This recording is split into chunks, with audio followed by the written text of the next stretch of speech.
3, 2, 1. तो good morning, जय श्री राम। जैसा कि कल बताया था,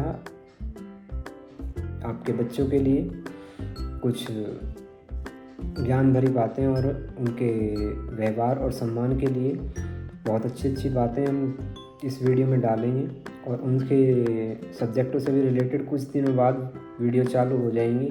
फ़िलहाल मैंने बताया था 3-4 दिन अभी हम कैसे उनके व्यवहार कैसे सुधारा जाए और कैसे उनके आचार विचार सुधारे जाएं, क्योंकि आज की जनरेशन को हम अगर देखते हैं तो बच्चा कहीं ना कहीं इतना रूडली बिहेव अपने पेरेंट्स से, अपने अभिभावकों से करने लगे हैं बहुत ज़्यादा। तो उस सब चीज़ के लिए हम ध्यान में रखते हुए कुछ चीज़ें ऐसी डालें जिससे कि बच्चों के जीवन में कुछ बदलाव आ सके। अब आज सबसे पहली बात आती है हमारा व्यवहार और आहार। दो चीज़ें हमको बच्चों की सुधारनी है, आहार और व्यवहार। क्योंकि पहले भी कहा गया है, पहले लोग भी क्या करते थे, जैसा होगा आहार वैसा होगा व्यवहार। बच्चे का आहार आज की डेट में मैं देखता हूँ इतना ज़्यादा बिगड़ चुका है, क्योंकि बच्चे आज की डेट में यही नहीं पता हमें खाना क्या है, क्या हमारे लिए बेनिफिशियल है और कौन सा हमारे लिए हार्मफुल है, कौन सा हमें यूज़फुल है, कौन सा हार्मफुल है, ये हमें पता ही नहीं है। हम शाम के टाइम देखते हैं ठेलियों पे जा कर के इतनी भीड़ लगी होती है और वो क्या देखते हैं, हम किसी के काम पे और धंधे पे वो इफ़ेक्ट नहीं करना चाहते, बट फिर भी किसी को ये पता होना चाहिए कि कोई छोटा बच्चा अगर जा कर के उस चीज़ को खा रहा है तो उसकी बॉडी पर क्या हार्मफुल इफ़ेक्ट उस चीज़ का होगा। शाम को देखोगे आप, मोमोज़ वगैरह की ठेलियाँ लगी होती हैं, उन पर इतने हार्मफुल चीज़ें बिकने लगी हैं आज की डेट में। वो बॉडी के साइड इफ़ेक्ट इतने करते हैं बॉडी के लिए कि बहुत ज़्यादा डिजीज़ ऐसी ऐसी हो जाती हैं, बच्चों को ओबेसिटी हो जाती है और मोटापा इतना ज़्यादा हो जाता है कि बहुत ज़्यादा। और ये चीज़ें इस तरीके से बनाई जाती हैं, इस तरीके से मेड की जाती हैं कि बच्चे को अगर एक बार इसको लेगा तो दोबारा उसका ऑटोमेटिकली मन करने लगता है कि अब तो और चाहिए। यानी कि जैसे एक, मैं गलत नहीं कहूँगा, किसी नशे वाले को लत लग जाती है, उसी प्रकार से इन चीज़ों की लत आज की डेट में पैकेट बंद चीज़ों की तो इतनी ज़्यादा लग चुकी है बच्चे को कि घर में चाहे 100 चीज़ें आपके रखी है, फिर भी बच्चा क्या करेगा कि दुकान पे जा कर के मुझको ये चीज़ खरीद के खानी है। चाहे आपने लाख अच्छी चीज़ घर में बनाई है, वो घर की चीज़ अच्छी नहीं लगती बच्चे को, बाजार में जाएगा वो सड़े हुए अनाज की, गेहूं की कुछ भी बना रखा हो उसे खाने के लिए तैयार है, बट घर में कितना भी अच्छा बनाओ उसे खाने के लिए उसका मन नहीं करता है। तो इसीलिए सबसे पहले हमें उस बच्चे का आहार सुधारना है। आहार सुधारने के लिए हम क्या करेंगे कि बच्चे को हर एक चीज़ के यूज़फुल यानी कि बेनिफिट क्या हैं और हार्मफुल इफ़ेक्ट क्या हैं, वो सब चीज़ हमको इसके बताने हैं कि जी बच्चे को ये इसके साइड इफ़ेक्ट हैं और ये इसके बेनिफिट हैं। तो हर एक चीज़ के बेनिफिट भी नहीं होते और हर एक चीज़ के साइड इफ़ेक्ट भी नहीं होते। तो इस चीज़ के लिए हमें जो है ध्यान रखना है। बच्चा आज की डेट में घर पे जाता है, घर पे जाने के बाद पेरेंट्स को यही पता नहीं होता कि बच्चे को करना क्या है और रहना किस तरीके से और क्या करना है उसको। जाने के बाद घर से सुबह उठेगा, उठ करके स्कूल को लिए उल्टे सीधे करके भगा देंगे, उसके बाद फिर घर पे गया बेचारे को, जा करके कुछ मिला नहीं मिला, उल्टा सीधा खाया, फिर वही पढ़ाई लिखाई और सब चीज़ें। तो पढ़ना लिखना मैंने बताया, एजुकेशन भी एक तरीके से ही सीखी जा सकती है। आप सोचने लगो कि मैं प्रेशराइज़ कर दूं बच्चे को, अपने बच्चे को इतना ज़्यादा टॉर्चर करूं कि मैं टॉर्चर करके बच्चे को पढ़ा दूं, तो बच्चा कभी भी आपका सक्सेसफुल ना तो हो पाएगा, ना ही आपका बच्चा पढ़ पाएगा। हमेशा बच्चा जो पढ़ेगा आपका, वो कैसे पढ़ेगा, आपको उसके लिए उसको एक मॉडिफिकेशन तैयार करके देना होगा। उसमें एक आपको रूल्स बनाने होंगे कि बेटा सुबह इस तरीके से उठना है, इतने बजे उठना है, शिक्षा लेनी है, सुबह जाना है स्कूल, तैयार होकर के आपको सारे काम जो उससे पहले होते हैं स्कूल जाने से वो सारे आपको करने हैं, नहाना है, कोलगेट करनी है, जो आपको जो भी काम है वो सारे करके आपको फिर तैयार होकर के नहा धो करके थोड़ा हल्का फुल्का खाना खा करके फिर आपको स्कूल जाना है।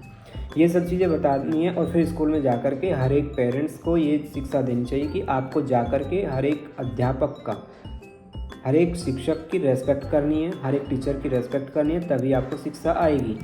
क्या है, आज मैं देखता हूँ स्कूल के अंदर, मैं भी एक प्रबंधक हूँ क्योंकि मैंने पहले भी बताया है तो प्रबंधक होने के नाते मैं कई बार देखता हूँ कि पेरेंट्स इतनी शिकायतें बच्चे की लेके आते हैं, भले टीचर ने उसको एक छांटा तक ना लगाया हो, फिर भी उसके बाद आकर के स्कूल में खड़े हो जाते हैं कि मेरे बच्चे को आपके टीचर ने इस तरीके से पिटाई की है।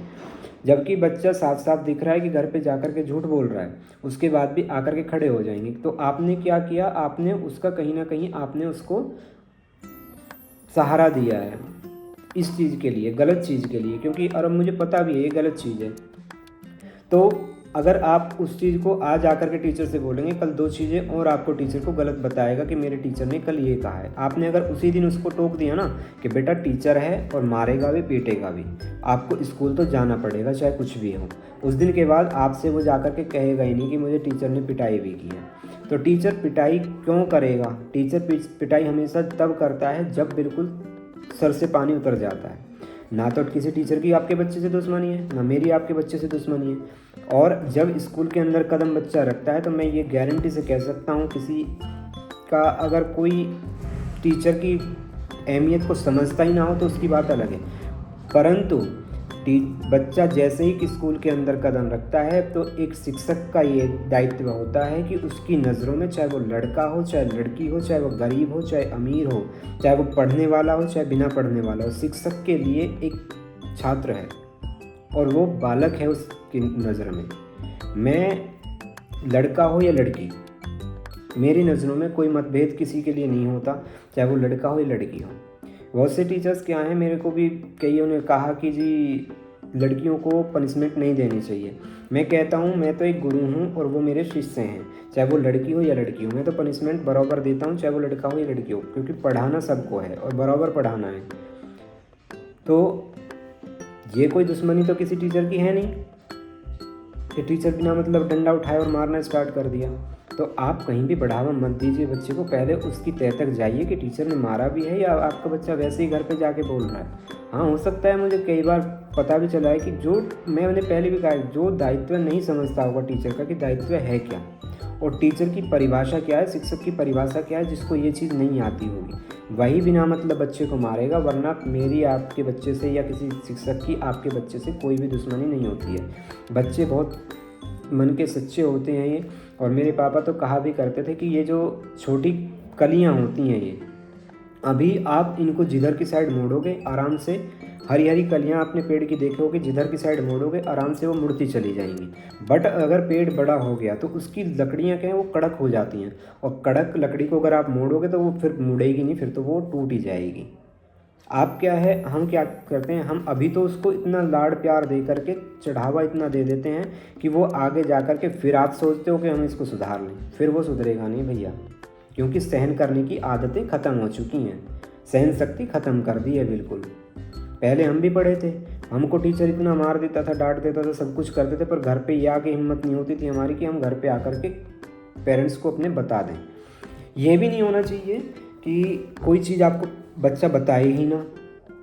कई बार ऐसा होता है कि पेरेंट्स इतना दबा देते हैं बच्चे को कि बच्चा घर पे आकर के अपनी गलतियाँ नहीं बता पाता। अभी पीछे एक केस आया था सामने कि एक बच्चे ने घर चोट लग गई उसको, उसने घर पे आके बताया नहीं, उसकी डेथ तक हो गई उसमें, क्योंकि पेरेंट्स का इतना रूडली बिहेव था घर के अंदर कि बच्चा कुछ बता ही नहीं सकता था पेरेंट्स को आकर के। तो भैया इस तरीके से भी नहीं करना है कि बच्चा आपको बताए ही ना कुछ भी, और ऐसा भी नहीं करना है कि बच्चा सारी चीज़ें आपको गलत बताने लगे, इतना भी चढ़ावा मत दो। यानी कि दो, लाड़ प्यार दो, पर एक जायज़ दो, नाजायज़ ना हो कोई चीज़, जायज़ हो।